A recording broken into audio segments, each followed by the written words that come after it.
अस्सलाम वालेकुम। आज फिर मेरे साथ हैं इरफान खान साहब जर्मनी से। हम आजकल तबसरा कर रहे हैं कि पाकिस्तान में बढ़ती हुई शरपसंदी बिलखसूस जमात अहमदिया के अफराद के मतलब जो ऐसे वहाँ ऐसे काम हो रहे हैं जो पूरी दुनिया में पाकिस्तान का जग हसाई का मूजिब बन रहे हैं। और हम आज बात करेंगे कि जमात अहमदिया के तर्जमान जो हैं पाकिस्तान में, उन्होंने भी एक रिपोर्ट शाया की है, एक सर्कुलर जारी किया है जिसमें सियालकोट के इलाका डस्का में अहमदिया कब्रिस्तान में 70 के करीब जो कब्रें हैं उनकी तौहीन की गई, उनको मस्मार किया गया। और हद तो ये है कि इंतज़ामिया ने ये अपनी निगरानी में ये काम किया। मैं पूछूंगा इरफान खान साहब से, बहुत सारे दानिश्वरों ने, सहाफ़ियों ने एक दिन पहले ही बता दिया था कि ये काम होने जा रहा है, इसके बावजूद भी इंतज़ामिया हरकत में क्यों नहीं आई? जी अस्सलाम वालेकुम। जी वालेकुम सलाम। बहुत ही अफसोसनाक खबरें आ रही हैं पाकिस्तान में। एक तो ये है कि कल जो वाक़या हुआ, जुमे वाला दिन है, बाबर का दिन है, उस दिन इंतज़ामिया की ज़ेर निगरानी ऐसे काम हो रहे हैं। तो फिर एक दो सवालात और हैं कि जिसमें हमारे जो बच्चे हैं उनको स्कूलों से निकाल दिया जाता है सिर्फ अहमदी होने की वजह से। जी बताइएगा पहले कल के वाक़या में और जो सलीमुद्दीन साहब ने सर्कुलर जारी किया है। देखें, कल के वाक़या के लिए एक खतरा था कि भाई डस्का के अंदर एक, क्योंकि उन्होंने नोटिस दिया हुआ था तहरीक तालिबान पाकिस्तान में, तहरीक तालिबान कह रहा हूँ, वो जो है लबैक वाले, तहरीक लबैक वाले, उस वजह से पूरे 800 घर जो है एमडीओ के, जो 800 अफराद हैं, वो एक खौफ की हालत में थे। और हुकूमत ने, लगता है ऐसा है कि उनकी तहरीक तालिबान, वो जो तहरीक लबैक वालों के साथ उनके जो मुज़ाकरात थे, वो तहरीक लबैक नहीं मानी, तो उन्होंने कोई मुतबादल रास्ता निकालने के लिए, उनको मुतमईन करने के लिए जो है वो फिर मीनार तो नहीं कराने दिए उनको, लेकिन यह कि खुद पुलिस ने फिर अहमदिया कब्रिस्तान में जाके ये कार्रवाई कर दी और 70 से ज्यादा कब्रें जो है वो, उनके कस्बे जो है वो तोड़ दिए। और ये पुलिस का इंतहाई कमजोर, जिसे कहना चाहिए, कमजोरी दिखाई है पुलिस ने, कमजोर इकदाम उठाया। और जब दो फैसले अदालतों के पुलिस की सपोर्ट में मौजूद थे, तो पुलिस को उनको ऊपर कायम रहना चाहिए था और स्ट्रॉन्ग, जिसे कहते हैं, फुट के साथ इनको रिजेक्ट करना चाहिए तहरीक लबैक वालों को।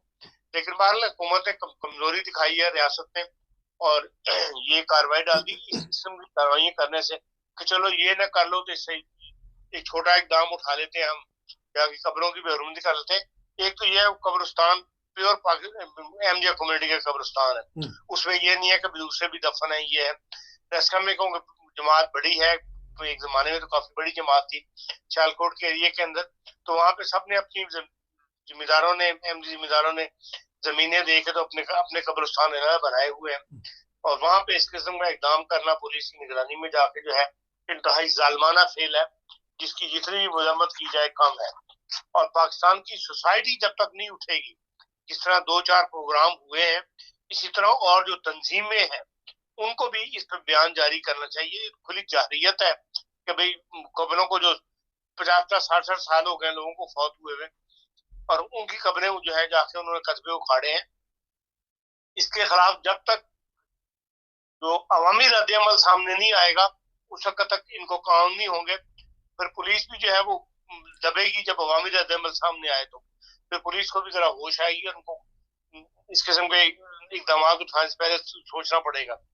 बहरहाल ये एक कमजोरी है, और इसके लिए हमारी अपील तो यही है, एज ए इंसानी, एज ए ह्यूमन राइट्स के मेंबर होने की वजह से, कि भाई पूरे पाकिस्तान के अंदर इसके खिलाफ आवाज उठनी चाहिए।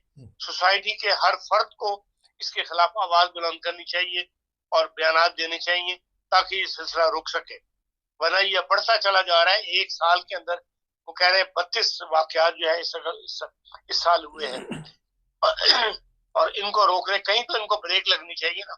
और ब्रेक तभी लगेगी जब जो है, या तो रियासत मदद करने पे आ जाए, और रियासत तो है वो ठंडी पड़ी हुई है इन मामलात में अंदर। फिर ये है कि अवामी रद्द-ए-अमल जो है वो सामने आए, अवाम इसके खिलाफ आवाज बुलंद करें, अखबारात लिखें, टीवी के ऊपर मुज़ाकरात हों, सोसाइटी अपनी आवाज बुलंद करें, तो फिर मुमकिन है ये जो बढ़ती हुई कैफियत है इसको रुक जाए, खुदा करे रुक जाए। बहरहाल हम तो यही अपील ही कर सकते हैं, कमजोर कम्युनिटी जो है वो पाकिस्तान के अवाम से अपील ही कर सकती है कि भाई इस मामले में हमारी मदद करें, और ये जो खैर फितराना फेल कर रहे हैं इसके अंदर आगे इनको रुकावट खड़ी करें। गैर इंसानी फेल हो रहा है पाकिस्तान में, सोसाइटी के चंद अफराद बोल रहे हैं। आप किस किस्म का रिएक्शन चाहते हैं? अवाम सड़कों पे आ जाएं या अखबारात में लिखें या कोई? कम से कम बयान तो दें। अच्छा, हर सोसाइटी, जिस तरह एक शेखुपुरे के अंदर ननकाना जिला में किसी ने एक खत निकाला है, तमाम कम्युनिटीज ने मिलकर वो खत निकाला है कि भाई हम चाहते हैं कि भाई यहाँ अमन रहे और किसी किस्म का हर किसी के मजहब में मुदाखलत नहीं की जाए, ना किसी इबादतगाह के अंदर मुदाखलत की जाए। इस किस्म के अगर रिएक्शन रद्दमल सामने आने शुरू हो जाए पूरी सोसाइटी की तरफ से, तो बहरहाल उसका कुछ ना कुछ फर्क तो पड़ेगा। तो क्योंकि हमारा आइन और इस्लाम चादर और चार दीवारी की तहफ़्फ़ुज़ का कहता है, तो कब्रिस्तान में तो दीवार भी होती है, तो क्या पड़ी है इनको कि ऐसी चीजें क्यों करते हैं जिससे उनकी बदनामी भी हो रही है और गुनाह भी कमा रहे हैं? बदनामी की उन्हें कोई फिक्र नहीं। पाकिस्तान में कौन सा काम नेकनामी वाला हो रहा है? कोई मुझे एक बात बता दे कि हाँ जी सोसाइटी जो है इस लाइन के अंदर नेकनामी का काम कर रही है। हर तरफ छापे पड़ रहे हैं, चाहे वो करेंसी का कारोबार है, चाहे वो बिजली है वो चोरी हो रही है, करप्शन है वो है, स्मगलिंग है, उसकी कहानियां रोज शाया हो रही है अखबारों के अंदर, बयान सामने आ रहे। वहां कौन सा नेकनामी का? वहां पूरी का पूरा सोसाइटी करप्ट हो चुकी है। उन्हें एहसास ही खत्म हो चुका है कि बुराई क्या है और नेकी क्या है। इसका एहसास कौम के अंदर खत्म हो गया हुआ है। इसलिए हर कोई को अपनी फिक्र कर रहा है कि भाई जहां से मुझे कुछ मिलता है, जहां मैं कुछ मैं बना सकता हूँ वो बना दो। इसलिए ऐसी सोसाइटी के साथ तो ख्वाब करना कोई मतलब ऐसी कोई बड़ी तवक्को तो नहीं, हम नहीं करते, लेकिन कम से कम जहाँ इंसानियत के ऊपर जुल्म हो रहा है उसके ऊपर तो कम से कम अब एक आवाज उठनी चाहिए, लोगों का रद्द-ए-अमल सामने आना चाहिए। बहुत सारे किसी जमाने में शुरफा जो होते थे उसमें उलमा भी शामिल थे, वो आवाज उठा देते थे। तो अब तो जो बड़े बड़े दानिश्वर हैं, कल भी हारून रशीद को कह रहा था कि दिल की भड़ास उनकी निकली है कल, जिस तरह कि उन्होंने अहमदियों के मुतल्लिक सही लफ्ज नहीं बोला। तो ऐसे दानिश्वर भी अब बाज दफा पीछे हट गए हैं, वो डर गए हैं किसी वजह से। देखें सोसाइटी पूरी की पूरी है वो डिवाइडेड है। इनमें जो अखबार नवीस है वो भी डिवाइडेड है, जो कालम नवीस है वो भी डिवाइडेड है, जो दानिश्वर है वो भी डिवाइडेड है। बाज बिल्कुल दाईं तरफ की सोच रखने वाले लोग हैं, बाज जो है वो बिल्कुल लिबरल है, वो जुर्रत से बात कर लेते हैं, बाज जो है वो खामोश रहना पसंद करते हैं, न उधर की बात करते हैं न इधर की बात करते हैं, ऐसे मौकों पर खामोशी इख्तियार कर लेते हैं। यही तो हमारी बदकिस्मती है और यही इसी का नतीजा है कि आज पाकिस्तान दुनिया में सबसे पीछे। आप निगरानों को इसका इल्जाम देंगे? क्योंकि निगरान हुकूमत तो कमजोर होती है, वो देखती है कि ताकत का तवाजन किधर है। अगर वो देखती है कि एस्टेब्लिशमेंट की तरफ है फिर उधर झुकाव हो जाता है, तो निगरान बेचारे क्या करेंगे? वो तो चंद निगरान से ज्यादा जो एडमिनिस्ट्रेशन जिनके हाथ में है, जो पाकिस्तान की पुलिस है, रेंजर्स है, या जो एडमिनिस्ट्रेशन को रन कर रहे हैं, पाकिस्तान एडमिनिस्ट्रेटिव सर्विस जो सेक्रेटरियान है, जो सेक्रेटरिएट को चला रहे हैं, उनकी जिम्मेदारी है वो इन मामला के निगरान करें।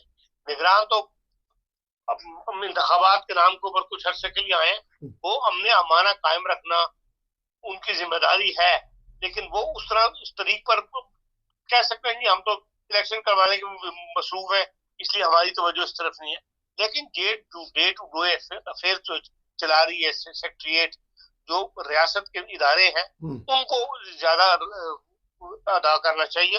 और मैं समझता हूँ जो पाकिस्तान की लॉयर्स एसोसिएशन है, जो इतनी सारी तंजीमें बनी हुई हैं हर जगह ऊपर लॉयर्स की, उनमें से किसी एक को तो रिट करनी चाहिए इस मामले के ऊपर, इंसानियत के नाम के ऊपर।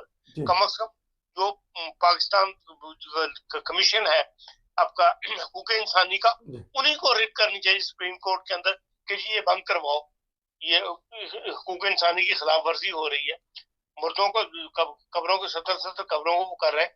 तो इस किस्म का कोई एक इकदाम तो उठाए ना, ताकि सुप्रीम कोर्ट को भी जाके रेड कर दे, तो कोई ना वो भी उनकी बात सुनेगी। तो जमाते अहमदिया के अफराद क्यों नहीं रेड कर सकते? इनके हकूक नहीं है? हाँ जी, जमात अहमदिया के अफराद के हकूक ने ये रिट नहीं कर सकते?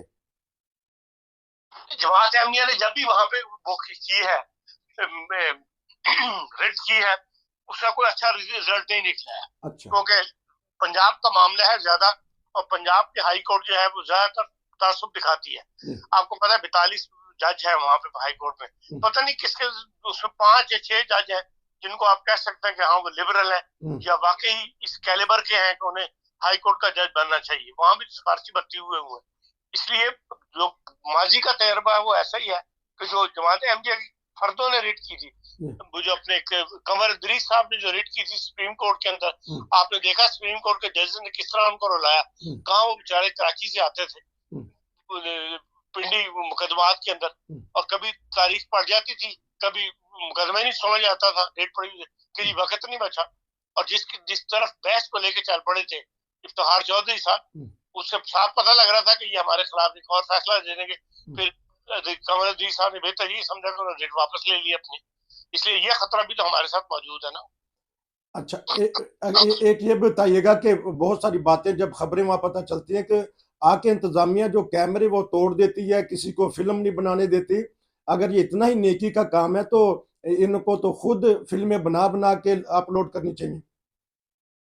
भाई जाहिर है कि उनको ऊपर हाथ पड़ता है। अगर कोई अदालत में जाएगा तो वहां वो सारे कैमरों की फिल्में वगैरह पेश करेगा। इसलिए अपनी सेफ साइड देखने के लिए पुलिस जो है वो पहले कैमरे तोड़ देती है ताकि हमारी कार्रवाई जो है वो किसी रिकॉर्ड में ही ना आए। अच्छा, एक छोटा सा और सवाल है कि बहुत सारे दोस्त ये बताते हैं कि जहाँ बहुत तादाद कम है उनके बच्चों को बड़ा मसला है। स्कूल्स में जो जाते हैं बच्चे, जब उनको पता चलता है तो जो बच्चे हैं वो भी नारवा सलूक करते हैं, और बल्कि जो असातिज़ा हैं वो बच्चों को निकाल देते हैं। ये आजकल जो तालीमी मेयार तो बढ़ना चाहिए पाकिस्तान में, तो ये इस बारे में कोई तबसरा करना चाहते हैं तो? वाकया जो है, या तो आप मुझे मिसाल दें, एक वाकया तो यकीन ऐसा हुआ था जी, लेकिन ऐसे वाकयात के इम्कानात मौजूद हैं। ये तो आप कह सकते हैं कि जो अहमदी बच्चे हैं वो एक खौफ के माहौल में तालीम हासिल कर रहे हैं। स्कूलों का जो सरकारी स्कूल है उनका माहौल जो है बहुत ही खौफ वाला है। इस तरह असातिज़ा भी और जो साथी तलबा हैं उनका नारवा सलूक करते हैं या इस किस्म की बातें करते हैं जिससे बच्चों की दिलशिकनी होती है। और जो बड़े बड़े इंग्लिश स्कूल्स हैं बड़े, उनका माहौल और है। लेकिन सरकारी स्कूलों के अंदर या जो आम मिडिल क्लास के स्कूल्स हैं उनमें यकीनन ऐसे वाकयात सुनने में मिल जाते हैं कि बच्चे बहुत ही खौफ के अंदर तालीम हासिल कर रहे हैं। तो ये बहरहाल इसका माहौल का जो भी वाकया पाकिस्तान में होता है उसका मजमूई असर तो सोसाइटी पे पड़ता है ना। जो आप समझते हैं जहाँ 70 कब्रें एक कब्रिस्तान की हुई, घरों में डिस्कस नहीं हुआ होगा, लोगों को आपस में लोगों ने बातें नहीं की होंगी, और जो भी बात करता है वो हमारे मामले में नेगेटिव भी बात करता है सूरन पंजाब के अंदर। तो फिर जाहिर है उनका वो असर बच्चे भी लेते हैं, और फिर स्कूल में जाके कहते हैं ये बच्चा है वो जिनकी कब्रें जो है वो हमने उखाड़ दी हैं। इस किस्म के वाकयात जो है वो जाहिर कसरत से होंगे तो बच्चे जो है खौफ के अंदर तालीम हासिल करेंगे। बच्चे खौफ के अंदर तालीम हासिल करेंगे। इरफान खान साहब कह रहे थे कि सोसाइटी को पुरअमन सोसाइटी को उठना चाहिए और बात बुलंद करनी चाहिए, नहीं तो ये रफ्ता रफ्ता मामला आगे बढ़ता जाएगा। आपका बहुत शुक्रिया। इंशाल्लाह हम आपसे दोबारा रब्ता करेंगे। ये था आज का खुसूसी तबसरा। नसीर को इजाज़त दीजिए। अस्सलाम वालेकुम।